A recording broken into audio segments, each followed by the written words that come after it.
What's up, guys? Mason the Brock Henderson here. So, to be perfectly honest, I wasn't even thinking I was going to do a review of this game. After the first half, mainly, just because I don't know, there wasn't a whole lot to talk about. And I felt like second half was gonna turn into just kind of an easier type of game because honestly, first half was pretty entertaining. But that's all there really was, I thought, to talk about. Because, I mean, we got two goals, they were a man down. I'm thinking, okay, game's put to bed. And even when we got the third goal, I'm thinking, all right, I may just not do a review on this game because, honestly, there's only one real thing to talk about, and that is, of course, the second penalty we got that turned into a red card. That I thought was going to be the only talking point for this game. But as the game went on, I started to realize there is something to talk about here. Because, I mean, Rennes took it to us in the first half, and give them credit, they did put us under some pressure. They didn't really create too many chances from it, but they did manage a couple close-ish chances. And we didn't really get a whole lot out of the first half except for the two penalties. So I thought they gave us a pretty solid game, but then I thought, okay, well, Rennes seems like the type of team that eventually they'll wear out, similar to what Krasnodar did. They put us under a lot of pressure early on, they created a few chances, but then eventually they wore out and then we just dominated the rest of the game. So I figured the same thing was going to happen to Rennes. They were going to wear out eventually, we were going to dominate the rest of the game, and they were a man down, so it seemed even more likely. But that didn't happen. So there's definitely something to talk about here. So, first of all, probably not going to talk too much about individuals. As far as who performed well today, I would say Mendy had a good game, of course. Zuma and Silva played pretty well. Conte, I thought, did okay. Mount did okay. Werner, Ziyech, and Abraham did okay. Everybody else was a little below average, in my opinion. So it's like all the team played okay. The subs that came on didn't really do too much. I was a little disappointed with that because I want to see more from these subs coming on. So yeah, overall, I mean, individuals, it's hard to really talk about individuals and say too much because to be honest, they had some good moments. They had some moments of good passing. They had some moments of good possession. They had a couple moments of good defending and good attacking. But then also everybody had their issues today. Everybody had their few mistakes or the moments where all of a sudden they got caught watching. So yeah, individuals is hard to really talk about today. So first of all, I do want to talk about the goals that we got because the two penalties, we'll discuss those. First one, I'm okay with them giving. It's a little soft, but at the same time, he did catch him. And it definitely was not as bad as the one Salah got in the weekend. So yeah, it's a little soft, but those are tending to be called more often than not, and VAR is not going to overturn that because there is contact. So the second one, though, as a Chelsea fan, I'm pissed for Rennes because I thought the rule was if it takes a deflection near and deflects onto the arm, if it's so close that there's not much they can do. I thought that was part of the rule is that that's not going to be a handball if it deflects very close. And I know they said, well, your arm shouldn't be raised above your shoulder, but at the same time, what's more prominent? The arm shouldn't be above the shoulder or the deflection, because he's coming in here, because he's sort of jumped up a bit, and so then it deflects onto his thigh and hits his arm here. I mean, you don't jump like this, you jump here. So why is that a handball? And then on top of that, I didn't think either of those penalties were worthy of a yellow. First one, close-ish, because Werner is taking a step inside. He does have a chance to hit it.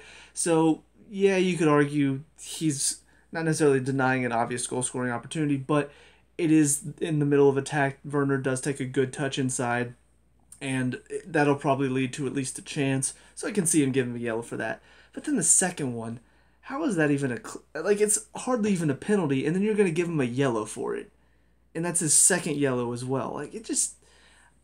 God, that was probably one of the dumbest decisions I think I've seen. And it was for us, and I'm pissed.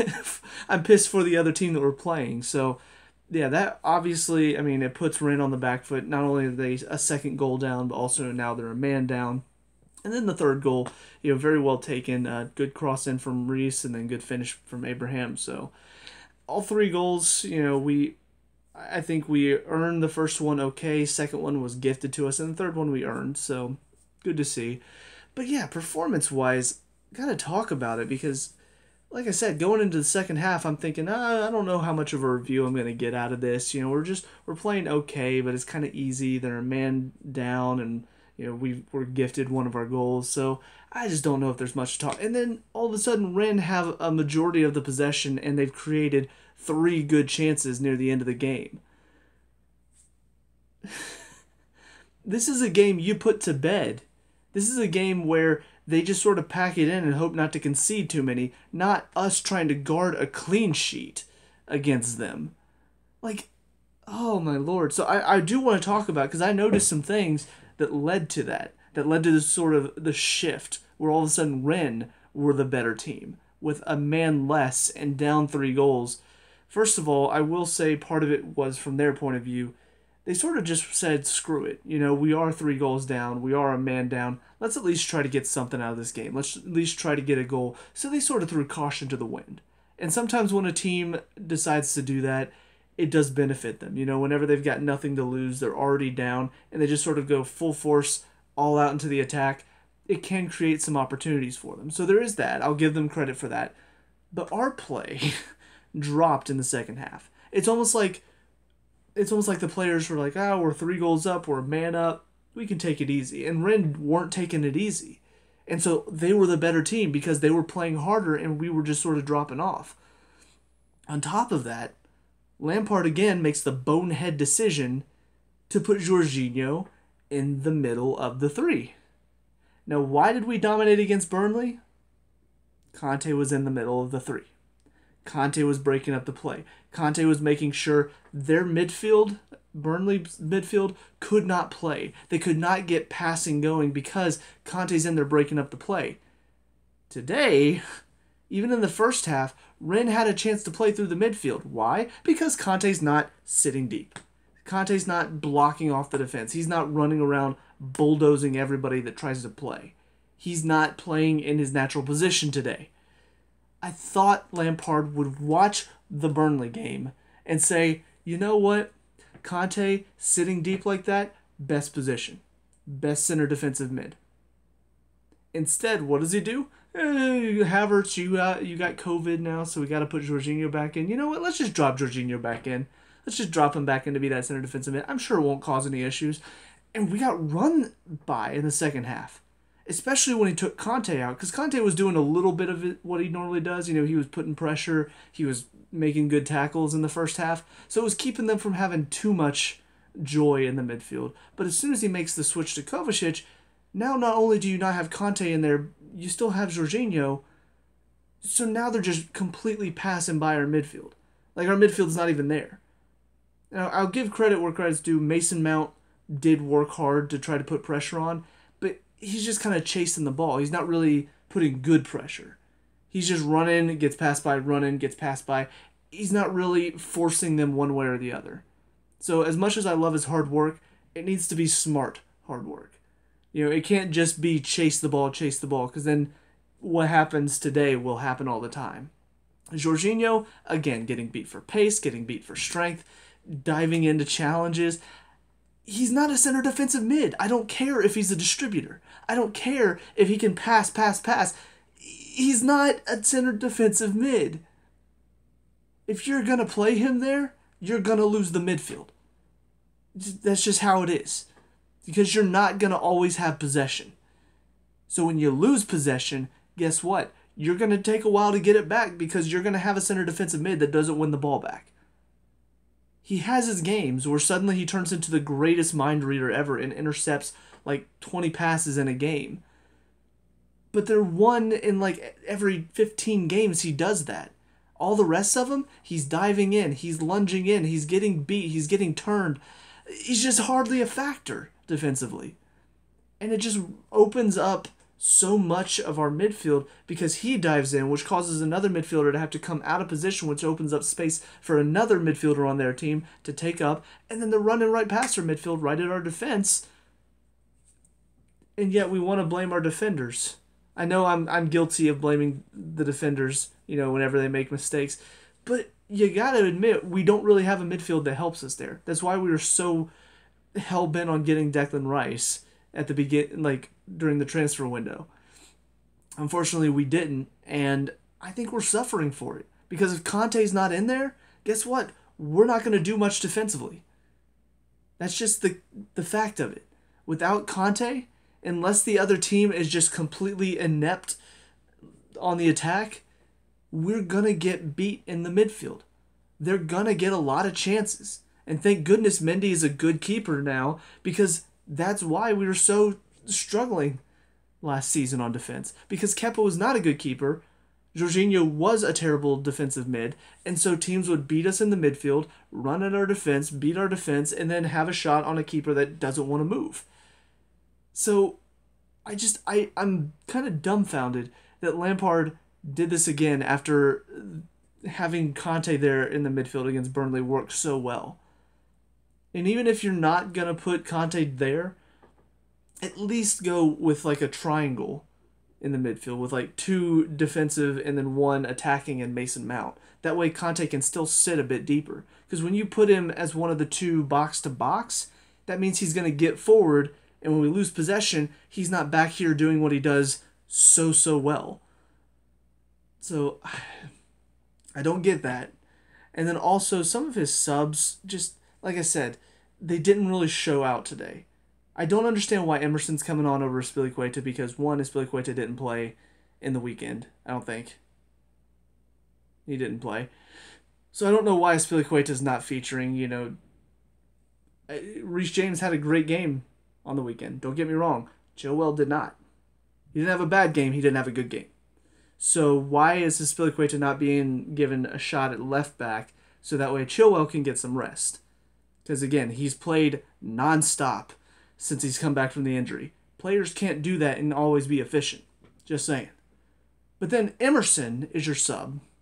And watching Emerson play, I'm thinking he still is our worst player, I think, that we have at the club right now. Like, Jorginho is bad. Emerson, 10 times worse. He's just a non-factor. On the attack, he has his moments, but he's not consistent on the attack. Defensively, he's a joke. He's just going to go ahead and say it very bluntly. Emerson is a joke defensively.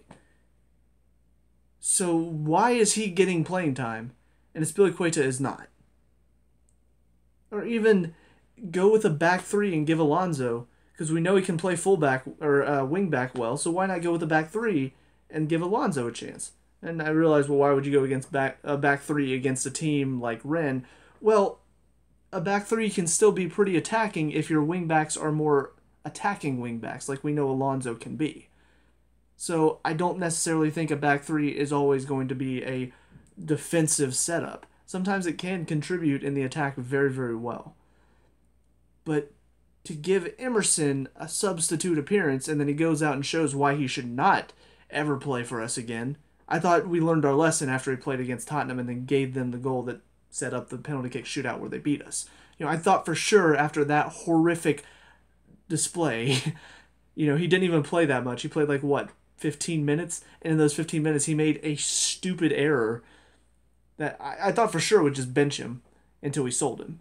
But of course, then again, Christensen gave away the game against Liverpool, and he still got a chance to play after that and cost us that game too. So I guess Lampard's just in a forgiving mood. I don't know. But yeah, Emerson comes on, craps the bed defensively, so we just have so many issues now. Our defense is all over the place. He brought on Rudiger for Silva. I guess he wants to give Silva a break and wants to give Rudiger some minutes. You don't make a defensive substitution like that in the middle of the game. I'm sorry, you don't. Because our defense was so disorganized after that. Here's the thing. Zuma's been playing a lot. Why not Rudiger on for Zuma? That way you still have the experience and the organization of Thiago Silva back there instead of bringing Rudiger on for Silva. And now you've got 2 defenders. Neither of them are really the leader back there. They're both just doing their own thing, and it showed. Defensively, we were all over the place after Silva went off. And then, of course, with Emerson being one of the first subs on, that was already hurting us. So that sub hurt us even more. And then Hudson-Odoi didn't really do much, lost possession a few too many times. Giroud, normally the guy that wants to go get the ball, just looked not up for it today for some reason. And Kovacic was just sort of there in the midfield. He had a couple moments of doing what he normally does, winning the ball deep and then getting out of pressure quickly. But for the most part, he just didn't do much today. His passes weren't connecting. He lost the ball a couple times pretty cheaply. Like, none of these subs seem like they came on ready to play, whereas Rennes subs come on and they're just taking it to us. Again, this is a team very similar to Krasnodar that likes to press. That press only lasts so long, though, if you can make them work. However, they come on and they continually press, and they're still doing it at the end of the game. They're still going 110%. Meanwhile, we've not had to work that hard. We pretty much kept the ball, and yet we still look more tired by the end of the game than Rennes does, having pressed the entire game. So I just don't know what the subs were doing. I don't know if they didn't get enough of a warm-up. I don't know if they're just, some of them haven't played that much. They're coming on not really physically fit. I don't know. But this is a game at home, so it's not like they had to travel and they're dealing with jet lag. So it's all these little things contributed to, in my opinion, probably the worst second half appearance we've had. Like the second half, minus I think the goal, like after the goal, I think is really where it started to drop off. And it's the worst performance we've had in several games. Like, we just gave away chances, we gave away chances, and we weren't doing anything up top. Created like a few chances, and they were man down. So, yeah, again, like I said, I didn't think I was going to do a review for this game. I thought, the second half will be easy. And then we just made it so difficult for ourselves because you got players not performing, you got players who shouldn't be playing out there on the pitch. And I don't know, like you got to set up your team to make sure that you get the best out of your players. And it feels like Lampard doesn't always do that. And today, again, seemed like another instance of you didn't set up your team right. You've got Conte out of position again. You got a terrible defensive midfielder in that position. You bring on your worst player at left back. You bring on a young-ish player who still needs some growth on for your experienced, organized defender who's probably the leader back there now off the pitch. And all of it just led to a shit show. So, again, if not for Mendy, would not have kept a clean sheet today. He had to make some great saves. And even then, like, there were a couple chances that I don't know if there's much he could have done if they had put it on target. So, yeah, it's another win, thankfully. It's another good margin of victory as well. But some of these performances are getting concerning because we're not always 100% up to it. And I get that this is still early days with some of these new players coming in. There's still a bit of rotation that needs to be done. But I feel like it's not necessarily the team's not gelling at times. There are moments, like I said, the defense looked disorganized because they're all not gelling together and there's no organization. There's no leader back there. So some of that will come as the season comes along. But also there seems to be kind of a lack of intensity at times. And that's more of a mentality thing. That's not something that eventually gets better as the season goes on. That's something that they have to do themselves. They have to go out with a mentality of, I'm going to bust it. And it doesn't just improve as the season goes on. They have, unless they want it to. And sometimes I don't feel like some of these players have that mentality of, I'm going to improve. I'm going to go out there and show why I deserve to play more. I talked about it before with Hudson-Odoi. He's kind of fallen back into that again. He had some good performances, but ever since Ziyech and Pulisic got back to fitness, he hasn't played as much. But when he has come on, he's not shown why he deserves to be playing more. He's just kind of put in some average performances.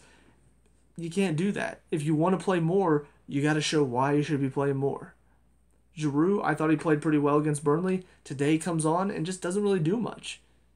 Gives away the ball too much. It seemed like he wasn't really working that hard, and for Giroud, that's not good enough. Kovacic is somebody I think should have been starting throughout this entire season, but did you come on today and you just give the ball away and you're not really linking our play very well? I don't know. Like, why should we be starting you more if you're just going to give the ball away? So I might be being a little harsh, but it just kind of got frustrating the more it went on and the more that Rennes created these good chances. Meanwhile, we're hardly getting a peek in at their goal, even though they're a man down. It just got more and more frustrating as the second half went on. So I might just be really frustrated, and that's why I'm being a little bit more harsh on some of these players. But it is a question that needs to be asked. Do we have backup players? Do we have the depth that we seem to have? Or are some of these players just saying, hey, you know what, I'm not starting, so why should I care? Because if that's the mentality that they have, then we really don't have depth. Because if you go to your bench and your bench players are acting like that and they're not really giving it their all, well, then you don't really have a bench, do you?